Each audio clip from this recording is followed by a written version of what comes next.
Hello मेरे प्यारे बच्चों, आप सभी कैसे हैं। उम्मीद करते हैं कि आप लोग ठीक होंगे। तो फाइनली आज हम लोग जानेंगे रसायन शास्त्र, ठीक है ना। रसायन शास्त्र का आज समीकरण के बारे में, रासायनिक समीकरण के बारे में जानेंगे और इसके आगे भी पढ़ेंगे, ठीक है ना। तो इसलिए वीडियो को और अंत तक देखिएगा, कमेंट कीजिएगा, जो पॉइंट नहीं समझ में आएगा उस पॉइंट को फिर से बनाने का प्रयास करेंगे, ठीक है ना।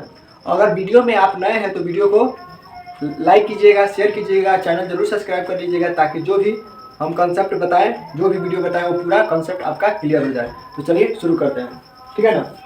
देखिए, रासायनिक समीकरण, ठीक है ना। रासायनिक समीकरण किसे कहते हैं, प्रश्न है आपका पहला नंबर, जिस इसमें दिया गया है कि रासायनिक समीकरण किसे कहते हैं। तो किसी रासायनिक अभिक्रिया में भाग लेने वाले पदार्थ, ठीक है ना। किसी भी रासायनिक अभिक्रिया में भाग लेने वाले अभिकारक के रूप में, ठीक है ना। किसी भी रासायनिक अभिक्रिया में भाग लेने वाले आपके अभिकारक, अभिकारक माने इसके पहले वाले वीडियो में बताए थे। अभिकारक माने क्या होता है कि अभिकारक यानी जो तत्व लेते हैं, यानी हमारा जो हाइड्रोजन हो गया और क्लोरीन हो गया, ये अभिकारक, ठीक है ना। भाग लेने वाले पदार्थ के संकेत, भाग लेने वाला कौन है, तो हाइड्रोजन है, क्लोरीन है, और भाग लेने वाला हाइड्रोजन क्लोराइड है, ठीक है ना।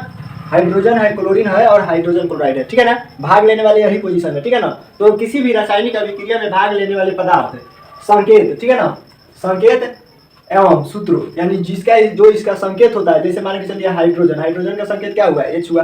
क्लोरीन का संकेत क्या होता है, तो Cl होता है। तो हाइड्रोजन और क्लोरीन का संकेत, ठीक है ना, संकेत एवं सूत्रों की सहायता से, संकेत एवं सूत्रों की सहायता से उस अभिक्रिया का संक्षिप्त निरूपण, कहने का मतलब कि संक्षिप्त निरूपण। अब बात करें कि हाइड्रोजन का संक्षिप्त निरूपण क्या है। हाइड्रोजन का संकेत क्या है, तो H है। क्लोरीन का संकेत क्या है, तो Cl है। समझ में आया। तो उसका जो संक्षिप्त निरूपण होता है, जैसे हाइड्रोजन का H होता है, कार्बन का C होता है, नाइट्रोजन का N होता है, ठीक है ना, ऑक्सीजन का O होता है। ऐसे बहुत सारे तत्व होता है जो जिसका संकेत मिलता है, जो 9th क्लास में आप पढ़े होंगे, ठीक है ना।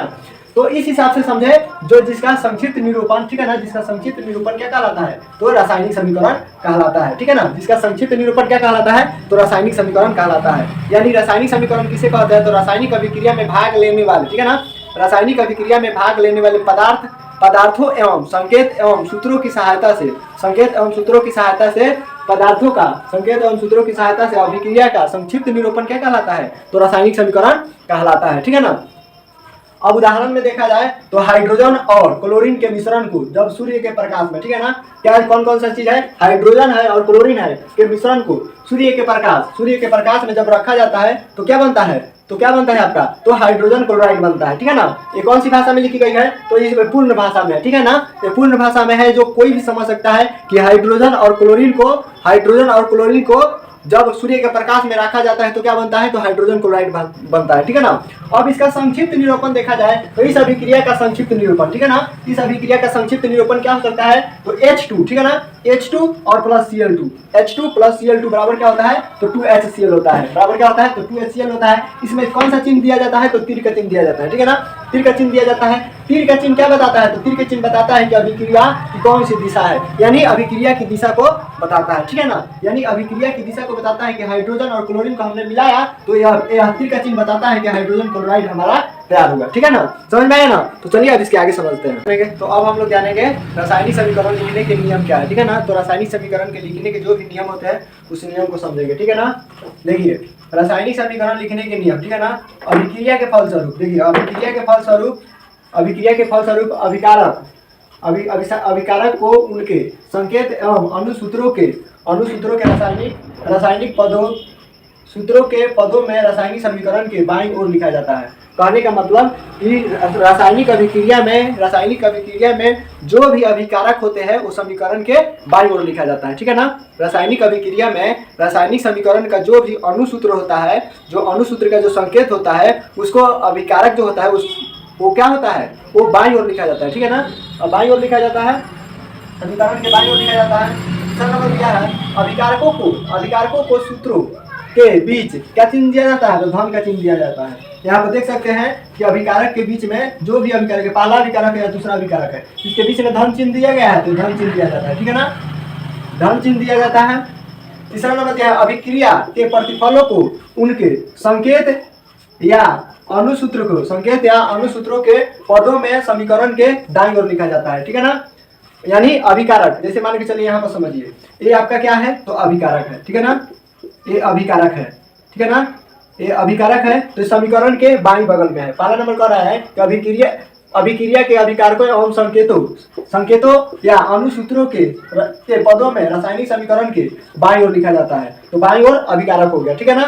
दूसरा नंबर कह रहा है कि अभिक्रिया को सूत्रों के बीच धन चिन्ह दिया जाता है। तो यहाँ पर धन चिन्ह दिया गया है, ठीक है ना, यहाँ पर धन चिन्ह दिया गया है। नेक्स्ट में अगर समझे तो अभिक्रिया के प्रतिफलों को उनको संकेत या अनुसूत्रों, ठीक है ना, संकेत या अनुसूत्रों के पदों में रासायनिक समीकरण के किधर लिखा जाता है, तो दाईं ओर लिखा जाता है, समीकरण के दाईं ओर लिखा जाता है। तो ये आपका क्या है, तो प्रतिफल है, ठीक है ना, प्रतिफल। तो पहला नंबर अभिकारक किधर आता है, तो समीकरण के बाएं बगल में अभिकारक रहता है और समीकरण के दाईं ओर में क्या रहता है, तो प्रतिफल रहता है। और इनके बीच में देखा जाए तो तीर का चिन्ह दिया जाता है, ठीक है ना, 3 को अंतर हुआ। चौथा देखिए, प्रतिफलों के संकेत एवं सूत्रों के मध्य में क्या चिन्ह दिया जाता है, तो प्लस का चिन्ह दिया जाता है, ठीक है ना, प्लस का चिन्ह दिया जाता है। अभिकारकों, 5वां नंबर समझिए, अभिकारकों एवं प्रतिफलों को एक तीर चिन्ह द्वारा प्रदर्शित किया जाता है, ठीक है ना, एक तीर के चिन्ह द्वारा प्रदर्शित किया जाता है। जैसे मान के चलिए अभिकारक हुआ, ठीक है ना, अभिकारक हुआ और ये प्रतिफल हुआ, इसके बीच में तीर का चिन्ह दिखाते हैं, ठीक है ना।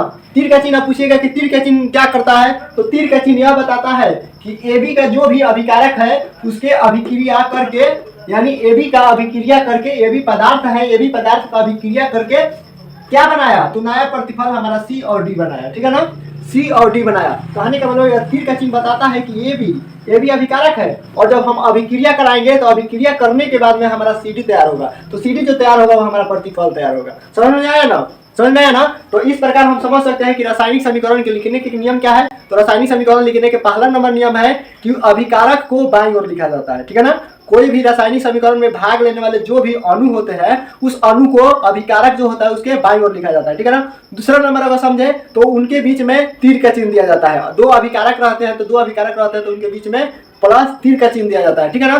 तीसरा नंबर अगर समझे तो जो प्रतिफल होता है प्रतिफल को दाहिने बगल में लिखा जाता है, ठीक है ना। चौथा नंबर अगर समझे तो चौथा नंबर प्रतिफलों के बीच में प्लस का चिन्ह दिया जाता है, ठीक है ना। और 5वां नंबर अगर उसका समझे, 5वां नंबर स्टेप, तो अभिकारक और प्रतिफल के बीच में क्या चिन्ह दिया जाता है, तो तीर का चिन्ह दिया जाता है। अब पूछिएगा कि तीर का चिन्ह क्या करता है, तो तीर का चिन्ह आपको यह बताता है कि अभिक्रिया कौन सी दिशा में हो रही है। अगर अगर आपका ए भी अभिकारक है तो तीर का चिन्ह यहाँ पर तीर का चिन्ह कर रहा है कि ये भी अभिक्रिया करके हमारा CD प्रतिफल तैयार कर रही है, ठीक है ना। अगर वीडियो अगर आपको समझ में आया होगा तो पक्का कहते हैं वीडियो को लाइक कीजिएगा, शेयर कीजिएगा और चैनल जरूर सब्सक्राइब कर लीजिएगा ताकि जो भी वीडियो होगा वो आपको मिलता रहेगा, ठीक है ना। तो चलिए इसके आगे, तो अब हम लोग जानेंगे संतुलित रासायनिक समीकरण और असंतुलित रासायनिक समीकरण। संतुलित रासायनिक समीकरण और असंतुलित रासायनिक समीकरण की दोनों की परिभाषाएं जानेंगे। उसका संतुलित रासायनिक समीकरण, ठीक है ना, संतुलित रासायनिक समीकरण वैसा समीकरण, ठीक है ना, वैसा समीकरण जैसे ऐसे रासायनिक समीकरण आपको देखने को मिलेगा, ठीक है ना। तो वैसा समीकरण, ठीक है ना, वैसा रासायनिक समीकरण कह सकते हैं या समीकरण भी कह सकते हैं, ठीक है ना। वैसा समीकरण जिसके दोनों ओर कहने का मतलब क्या हुआ, आपका बायां भाग और दाहिना भाग, ठीक है ना। दोनों ओर प्रत्येक तत्व के परमाणुओं की संख्या समान होती है, उसे क्या कहते हैं, तो उसे संतुलित रासायनिक समीकरण कहते हैं, ठीक है ना। संतुलित रासायनिक समीकरण किसे कहते हैं, वैसा समीकरण जिसके दोनों ओर यानी अभिकारक की तरफ और प्रतिफल की तरफ दोनों ओर तत्व की परमाणु संख्या समान होती है, उसे संतुलित रासायनिक समीकरण कहते हैं, ठीक है ना। अगर उदाहरण में समझा जाए तो उदाहरण आपका हो जाएगा, उदाहरण हाइड्रोजन और क्लोरीन के बीच अगर अभिक्रिया कराया जाए तो उसके बीच अगर उसके समीकरण को अगर देखा जाए तो हम लोग को देखने को मिल जाएगा। जैसे हमारा हाइड्रोजन का है, हाइड्रोजन और क्लोरीन, ठीक है ना, और ये हमारा क्या है, तो हाइड्रोजन क्लोराइड है, ये हमारा अभिकारक है, नहीं सॉरी ये हमारा प्रतिफल है, ये हमारा अभिकारक है, ठीक है ना।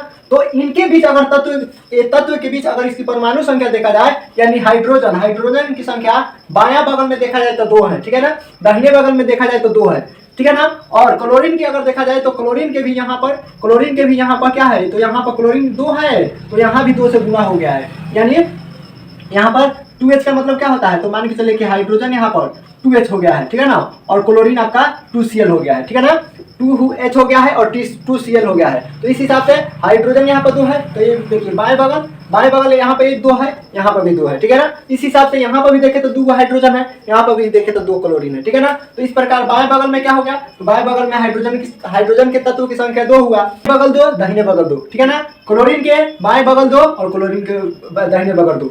अगर इस प्रकार बराबर होता है तो हम कहते हैं कि संतुलित रासायनिक समीकरण है, ठीक है ना।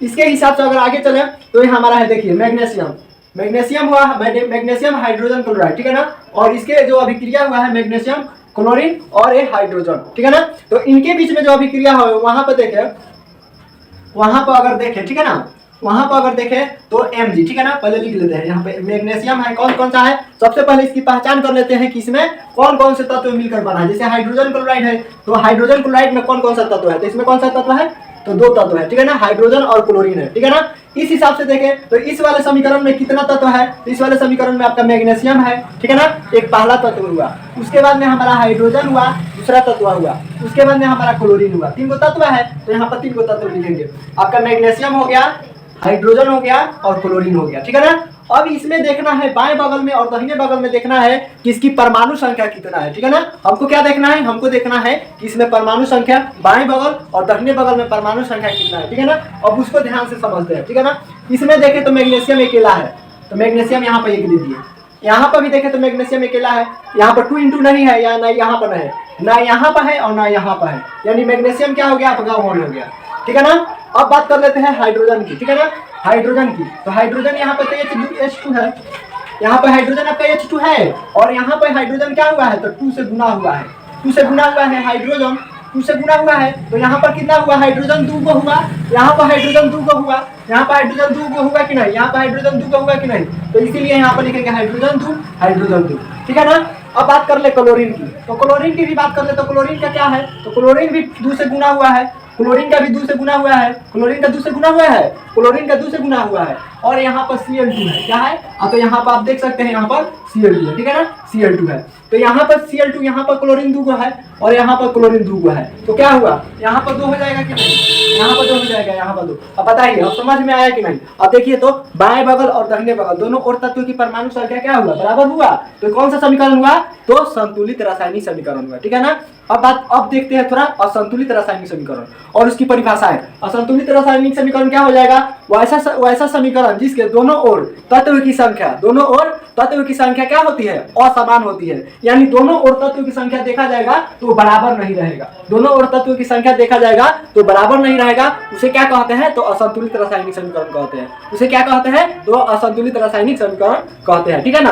अब हम लोग जानेंगे कि असंतुलित रासायनिक समीकरण से संतुलित रासायनिक समीकरण कैसे करते हैं, उसको ध्यान से समझिएगा। असंतुलित रासायनिक समीकरण, ठीक है ना, असंतुलित रासायनिक समीकरण क्या है उसके बारे में जानेंगे। इसके पहले हमने बताया भी था और अभी भी बता रहे हैं, इसको ध्यान से समझिएगा। डबल बता रहे हैं तो ये मत समझिए कि डबल बता रहे हैं। जानते हैं कछुआ की जो चाल होती है ना, वो खरगोश की चाल से बहुत अधिक होती है, तो इसलिए ये मत समझिएगा कि पहले बता दिया है और अभी बता रहे हैं। इसको जितना बार आप पढ़िएगा ना उतना ही आपके लिए बेटर होगा, ठीक है ना, तो इससे मत घबराइएगा, ठीक है ना। तो समझिए असंतुलित रासायनिक समीकरण, तो वैसा समीकरण, ठीक है ना, वैसा रासायनिक समीकरण, वैसा रासायनिक समीकरण जिसके दोनों ओर तत्व की परमाणुओं की संख्या समान नहीं होती है, ठीक है ना।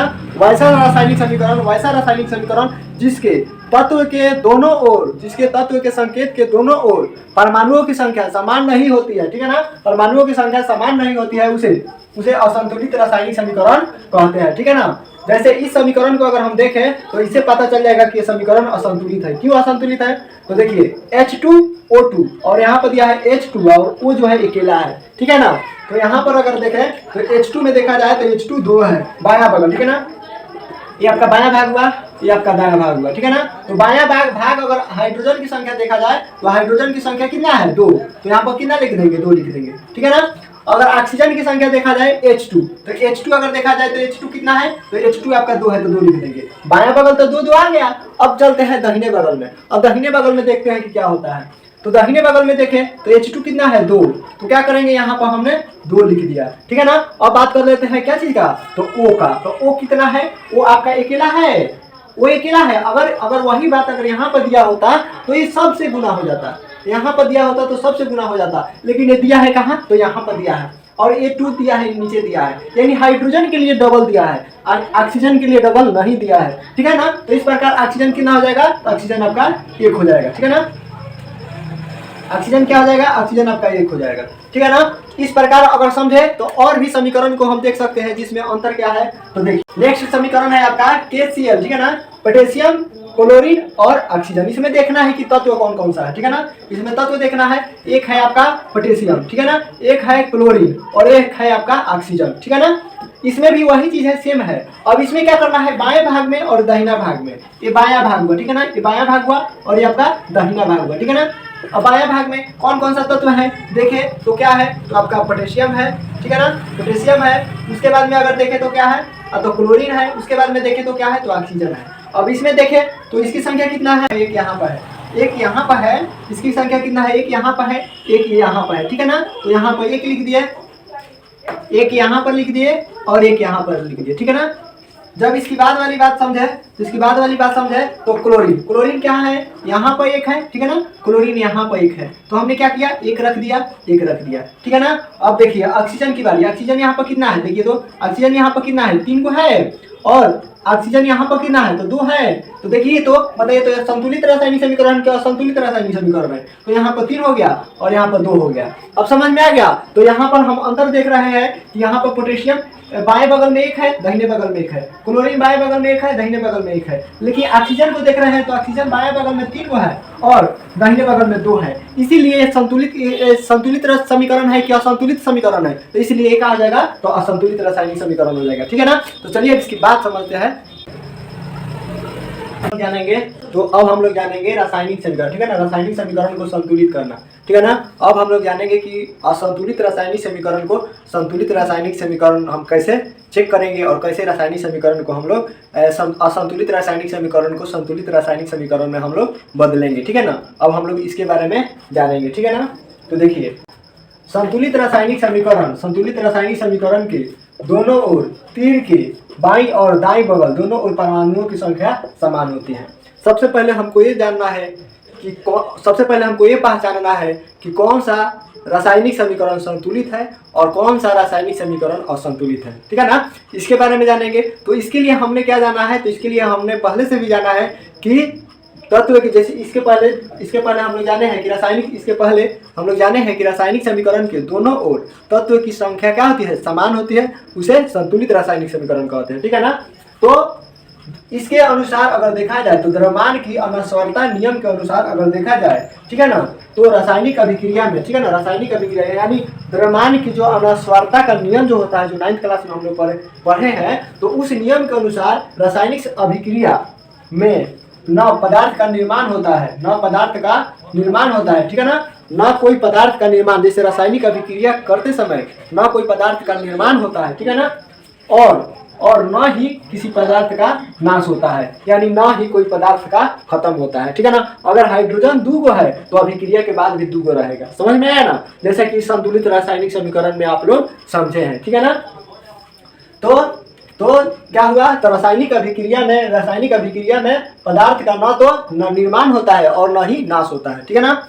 इसके बाद अगर समझा जाए तो अभिक्रिया के संबंधित प्रत्येक, कहने का मतलब कि रासायनिक समीकरण को संतुलित